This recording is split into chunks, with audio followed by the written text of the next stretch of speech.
கிறிஸ்துக்குள் அன்பான காலைக்கு நிகழ்ச்சி நேயர்களே, இந்த நாளிலும் கூட இயேசுவின் புண்ணிய நாமத்துல உங்களோடு கூட இணைவதில் மிகுந்த மகிழ்ச்சி அடைகிறேன். இந்த நாளிலும் தேவன் நமக்கு கொடுக்கிற வாக்குத்தத்தம் எங்க இருந்து அப்படின்னு பார்த்தீங்கன்னு சொன்னா, எபேசியர் 4:24 வசனம். மெய்யான நீதியிலும் பரிசுத்தத்திலும் தேவனுடைய சாயலாக சிருஷ்டிக்கப்பட்ட புதிய மனுஷனை தரித்து கொள்ளுங்கள் அப்படின்னு சொல்லி நமக்கு ஆண்டவர் கொடுக்கிற ஒரு வாக்குத்தத்தமான எச்சரிப்பின் செய்தி. என்ன அப்படின்னு சொன்னா, நம்ம புது சிருஷ்டியாக புதிய மனுஷனாக மாறணும்.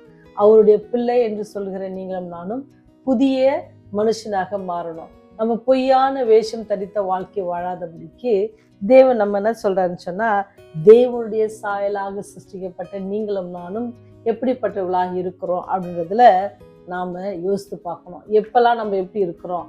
நம்ம ஆலயத்துக்கு செல்லும் பொழுது மாத்திரம் அவருடைய பிள்ளையா இருக்கிறோமா, அல்லது அதிலிருந்து வெளிவரும் பொழுதும் நம்ம அவருடைய பிள்ளையா இருக்கிறோமா? நம்முடைய வேலை செய்கிற இடங்கள்ல எப்படி இருக்கிறோம்? நம்ம குடும்பங்கள்ல எப்படி இருக்கோம்? இதெல்லாம் கேள்வி கேட்கும் பொழுது நம்ம எந்த நிலையில இருக்கிறோம் அப்படின்னு சொல்லி பார்த்தா நமக்கு என்ன செய்யும்? ரொம்ப ஆச்சரியமா இருக்கும். ஐயோ, நான் இதுல இவ்வளவு குறைபாடு உள்ளவளா இருக்கிறேனா, நான் இதுல இவ்வளவு குறைவு உள்ளவனாக இருக்கிறேனா அப்படின்னு சொல்லி நம்மை ஆராயத்தக்கதாக தேவன் நமக்கு சொல்லி தருகிற பாடம் என்ன அப்படின்னு சொன்னா, நீங்கள் என்ன செய்யுங்க? தேவனுடைய சாயலாக சிருஷ்டிக்கப்பட்ட அந்த புதிய மனுஷனை நீங்க என்ன செய்யுங்க? தரித்து கொள்ளுங்க அப்படின்னு சொல்றாரு. ஒரு உண்மையான நடந்த சம்பவம் உங்களுக்கு சொல்ல ஆசைப்படுகிறேன். பிரான்ஸ் தேசத்துல இராணுவ புரட்சி நடந்து கொண்டிருந்துச்சு. இராணுவ புரட்சி நடந்து கொண்டிருக்கிற நேரம் வந்து என்ன சொன்னா, திடீர்னு என்ன செஞ்சுன்னா, கூட்டத்துல என்ன செய்யறாங்க அப்படின்னு சொன்னா, புரட்சியாளர்கள் உள்ள வராங்க. இந்த ராஜாவின் அரண்மனைக்குள்ள அவங்க புகுந்து என்ன செய்யறாங்க? பாக்குறவங்களெல்லாம் அடிக்கிறாங்க, வெட்டுறாங்க, எல்லாம் என்னமோ பண்ணிட்டே இருக்கிறாங்க. அது மாத்திரம் இல்ல, தீ வைக்கிறாங்க, எல்லாம் நடந்து கொண்டிருக்குது. அப்படி நடந்து எல்லாவற்றையும் ஒரு இடமா அழிச்சிட்டு போகும்போது ஒரு இடத்தை திறக்கும் பொழுது என்ன நடக்குதுன்னா, அது ஒரு ஆலயம் போல தெரியுது. அப்படி ஆலயம் போல தெரிஞ்ச உடனே அங்க பாக்குறாங்க, ஆண்டவர் சிலுவையில அப்படியே அங்கனது கல்வாரி சிலுவையில தொங்குற காட்சி படமாக அங்க இருக்கிறது. அதை பார்த்து அந்த புரட்சியாளர்கள்ல அதை நடத்தி வந்த அந்த தலைவர் அதை பார்த்த உடனே ரொம்ப ஒரு பயபக்தியோட ஆண்டோடைய சிலுவை பார்த்தோன்னே அப்படியே எல்லாம் அப்படியே தலையில இருந்த தொப்பி என்ன செஞ்சாரு? கீழே அவுத்து வச்சுட்டு என்ன செய்யறாரு? அப்படியே முழங்கால் படிக்கிட்டு கண்ணீரோட அவர்கிட்ட அப்படியே வேண்டுதல் செய்யறாரு. அதை பார்த்து அவரோடு கூட வந்த எல்லா புரட்சியாளர்களும் என்ன செஞ்சாங்கன்னா, அந்த இடத்துல என்ன செஞ்சாங்க? அவரை போல எல்லாரும் என்ன செய்யறாங்க அப்படின்னு சொன்னா, தொழுது கொள்றாங்க. அப்படி எல்லாம் தொழுது கொண்டோடனே என்ன இப்படி மாறிட்டாரு அப்படின்னு சொல்லி அப்ப அவங்க நினைச்சு அவர் முடிக்கிறதுக்குள்ள என்ன செய்யறாருன்னு சொன்னா, அந்த தலைவர் என்ன செய்யறாருன்னா, போய் அந்த சிலுவையை என்ன செய்யறாரா, அந்த படத்தை அப்படியே என்ன செய்ய திருப்பி வைக்கிறாரு. அப்படி திருப்பி வச்சுட்டு என்ன செய்யறாரு அப்படின்னு சொன்னா, மீண்டும் என்னது தன்னுடைய புரட்சி ஆரம்பிச்சா எல்லாரையும் என்ன செய்யறாரு? துன்பப்படுத்தி அவங்களை வெட்டுவதுமாக, கொலை செய்வது மாத்திரம் இல்லை, எரி தீயலை வைத்து என்ன செய்யறாரு? எல்லாரையும் என்ன செய்யறாங்க? சேதப்படுத்துறாங்க.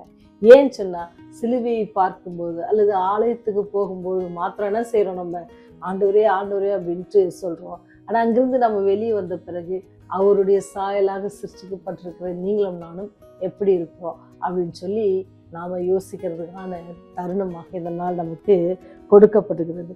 ஏன்னு சொன்னா, இயேசுடைய சந்ததி அநேகர் என்ன செய்யறோம்? தேவனுடைய பிள்ளைகளா இருக்கணும்னு பக்தியின் வேஷம் தரித்தவர்களாக காணப்படுகிறோம். அப்படி இல்லை. ஏன்னு சொன்னா, அவர் சொல்றாரு, உங்களுடைய உள்ளம் திரியங்களை ஆராய்ந்து அறிகிற கர்த்தரை நாம் என்ன செய்யறோம்? ஆராதிக்கிறோம். அதனால நம்ம என்ன செய்யணும் அப்படின்னு சொன்னா, நம்முடைய பாவங்களை நாம அறிக்கையிட்டால் நம்முடைய பாவங்களை அவர் மன்னிக்கிறதுக்கு மிகுந்த தயவு உள்ளவராக இருக்கிறார். ரொம்ப அன்பான கடவுளுங்க. அந்த கடவுளை நீங்க நினைச்சு பார்த்தீங்கன்னு சொன்னா, அவர் உங்களுக்காகவும் எனக்காகவும் அந்த கல்வாரி சிலுவையில அவர் சிந்தின அந்த ரத்தத்தை நீங்களும் நானும் உணர்ந்தோம் அப்படின்னு சொன்னா, நம்முடைய வாழ்க்கை எப்படி இருக்குன்னு சொன்னா, இந்த புரட்சியாளர் மாதிரி இல்லாதபடிக்கு எல்லா சூழ்நிலையிலும் எல்லா நேரத்திலும் நம்ம என்ன செய்வோமா, உங்கள் உள்ளத்திலே புதிதான ஆவியை உள்ளவர்களாகி அப்படின்னு சொல்லுது. புதிதான ஆவி என்ன அப்படின்னு சொன்னா, எல்லாரையும் நேசிக்கிறது. எப்படி ஆண்டவர் நேசிக்கிறாரோ, ஆண்டவர் எல்லாரையும் நேசிக்கிறாங்க. பாவிகளையும் அவர் நேசிக்கிறார், அவரை விசுவாசிக்காதவர்களையும் அவர் நேசிக்கிறார். இந்த உலகத்துக்காக என்ன செய்யறார்? தன்னுடைய ஜீவனை அவர் தருகிறார். அதனாலதான் சொல்றாரு, நீங்கள் முந்தின நடக்கைக்குரிய மோசம் போக்கும் இச்சைகளுக்கு கெட்டு போகிற பழைய மனுஷனை என்ன செய்யுங்க? கலைந்து போடுங்க.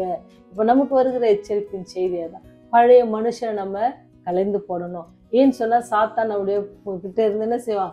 பழைய குணத்தை நம்ம மாற்றிக்கொள்வதற்கு விடுறதில்லை. நம்ம என்ன செய்யறோம்? அதுலயே நம்ம பழகி கொள்றோம். அப்படி பழகாதபடிக்கு ஆண்டவர் சொல்றார், பழைய மனுஷனை களைஞ்சி போட்டுருங்க. நான் என்னுடைய சிருஷ்டிகர், என்னுடைய தேவன், அவருடைய சாயலாக என்னை சிருஷ்டித்திருக்கிறார். அவர் எப்படி அன்பாக இருந்தாரோ, அவர் என்ன செஞ்சார்? அவரை கன்னத்துல அரைஞ்சவங்க கிட்ட கூட அவர் என்ன செய்யல, அமைதியா வாங்கிட்டாங்க. ஆனா நாம எப்படி இருக்கிறோம்? ஒவ்வொரு காலகட்டத்திலும் நாம யாரையும் என்ன செய்ய முடியாது, எக்ஸாம்பிளா பார்க்க முடியாது. என்ன சொன்னா, எல்லாரும் பாவிகளா இருக்கிறோம், எல்லாரும் தவறுகள் செய்கிறோம், எல்லாரும் என்ன செஞ்சிடும், விசுவாசத்துல குறைவுபட்டுறோம். ஆனா நாம நோக்கி பார்க்க வேண்டியது யாரதான்? அந்த கல்வாரிநாதன் இயேசுதான். அவர் எப்படி இருந்தாரோ அதே போல அவருடைய சாயலாக படைத்திருக்கிற உங்களையும் என்னையும் அவருடைய குணாதிசயத்துல பார்க்கறதுக்கு தேவன் விருப்பப்படுறாருங்க. அவர் வேற உங்ககிட்ட எதையுமே அவர் கேட்கல. எனக்கு 1000 கொடு, 10,000 கொடு, 1,00,000 கொடு, கோடி கொடு அப்படின்ட்டு அவர் நம்மகிட்ட கேட்கல. அவர் கேட்கறது இல்லைன்னா, என்னுடைய சாயலை தரித்திருக்கிறீங்க, என் குணாதிசயத்தையும் நீங்க என்ன செய்யுங்க, தரித்து கொள்ளுங்க அப்படின்னு சொல்லி அவர் நம்மிடத்துல கேட்கிறாங்க. அப்படி அவர் கேட்கிற அந்த தெய்வத்துக்கிட்ட உங்களுடைய பதில் என்னவா இருக்குது?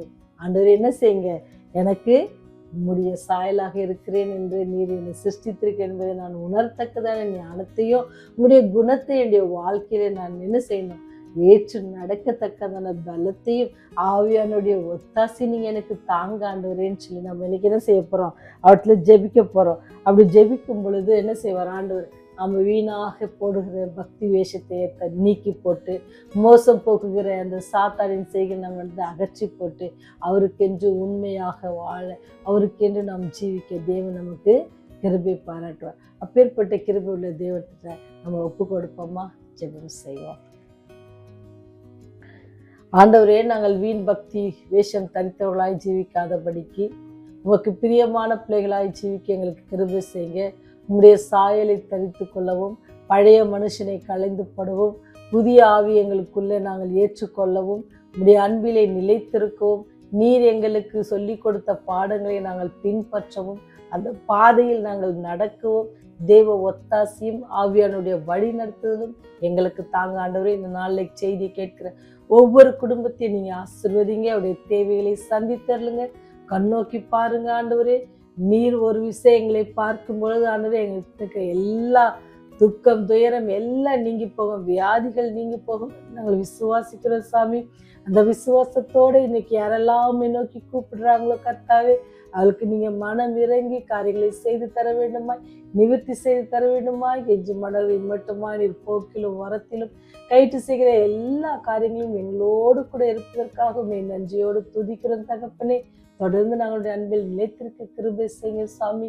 பக்தியின் வேஷம் தரித்து தெரியாதவர்களாய் இந்த அன்பில் எப்பொழுதும் பரிபூர்ணமாக ஆண்டவருடைய சாயலை தரித்தவர்களாக நாங்கள் ஜீவிக்க எங்களை பலப்படுத்துங்க ராஜா. நாங்கள் பாவிகள், பலவீனர்கள் கர்த்தாவே. எல்லாவற்றையும் தயவாய் மன்னித்து சாமி, ராஜ்யம் வரும்போது எங்களை நினைத்தரல வேண்டுமா? இயேசுவின் மூலம் தாழ்மையோடு ஜெபிக்கிறோம் ஜீவனுள்ள நல்ல தகப்பனே. ஆமென். ஆமென்.